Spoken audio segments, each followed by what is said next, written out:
So recently, somebody in a group chat that I was in, where I'm helping some officers for an organization get going, one of them referenced some, I don't know, it was Articles of Confederation or something like that, where it was talking about working class workers and intellectuals who take a working class orientation within their field, and basically the person who was referencing that was like, cringe, like, that sounds so pretentious, a working class orientation within a field, what is that supposed to mean?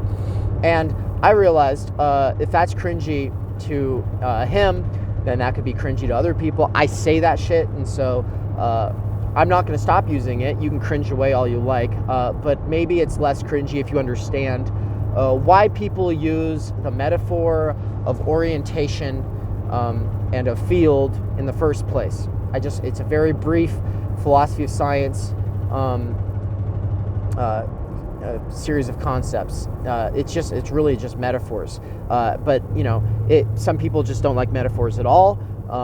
They don't realize that almost everything in language is metaphor. There's really nothing you can do about that. Sorry, go read Jakobson if you want to know more about why metaphor and metonymy are the two primary modes or axes within which signifiers in any semiotic or sign system within any sign system are going to be using metaphor and metonymy. Yeah, read Jakobson for that, which, by the way, his name looks like Jacobson. I got laughed at for mispronouncing that one time in a class. Oh well.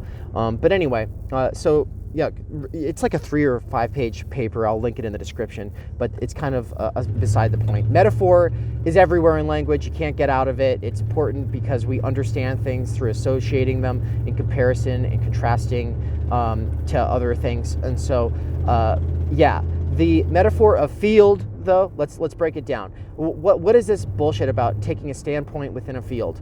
Okay, a field of analysis is opened by any inquiry. Okay, any inquiry opens a field of analysis. What is that? Well, analysis is where you break things down into their parts to try to understand what the things are made up of.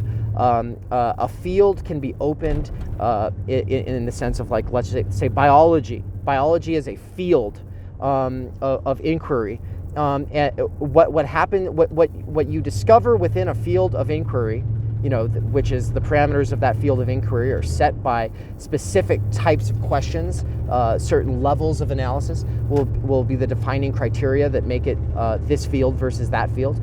Once you're in that field, though, you begin to develop a body of knowledge. The body of knowledge is comprehended within the field, within the bounds of the field where the analysis is occurring. Okay, so let's just say that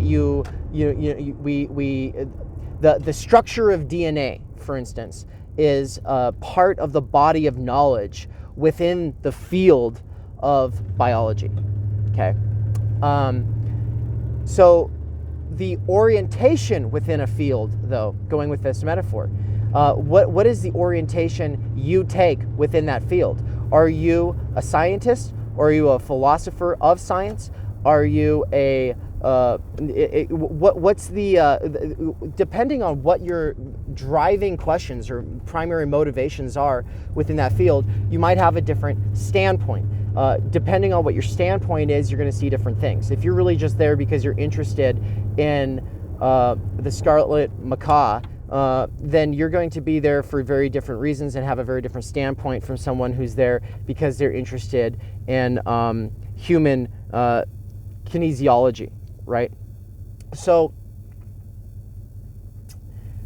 a working class standpoint within any given field is going to approach the body of knowledge in a very different way than the imperial ruling class, managerial, administrative, high, modern, royal science approach within the same field to the given body of knowledge that's been acquired so far. In fact, a working class standpoint is going to be very skeptical about some of the operating questions that scientists, maybe thinking that they were being completely objective, were utilizing.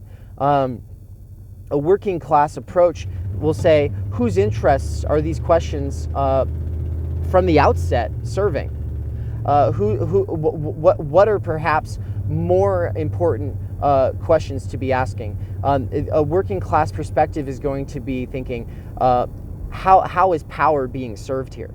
Obviously, this also then translates into the gender and race and everything else that critical theory gets into. What's the standpoint? What are the operating questions? Who do these things serve?